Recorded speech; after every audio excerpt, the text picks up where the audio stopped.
Une pompe, comment ça marche? Les pompes répondent toutes à un même besoin: déplacer un liquide d'un point à un autre.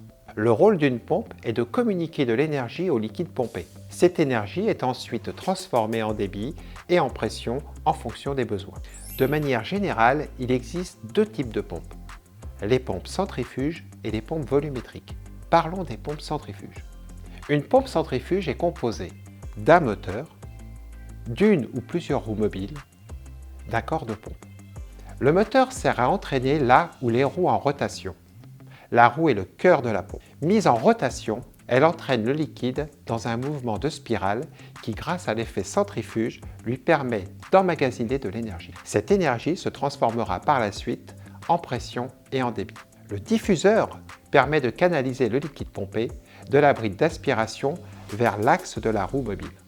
Le corps de pompe, souvent appelé volute, va permettre de guider progressivement le liquide mis en mouvement vers la tuyauterie de refoulement.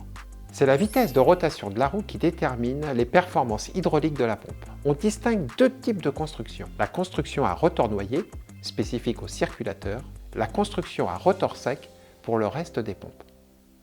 Quelles sont les différences? Sur une technologie à rotor noyé, une partie du fluide pompé présent dans la chambre rotorique assure la lubrification des paliers et le refroidissement du moteur. Une technologie à rotor sec nécessite la mise en place d'une garniture mécanique pour assurer l'étanchéité entre la partie hydraulique et l'atmosphère. Le refroidissement du moteur est alors effectué par la combinaison d'un ventilateur et de son capot qui assure la diffusion d'air le long des ailettes. Le circulateur est fiable et silencieux. Sans pièces d'usure, donc sans entretien, son coût est minimum. Une pompe présente des performances plus larges et elle est moins sensible aux fluides véhiculés. À bientôt pour un prochain épisode.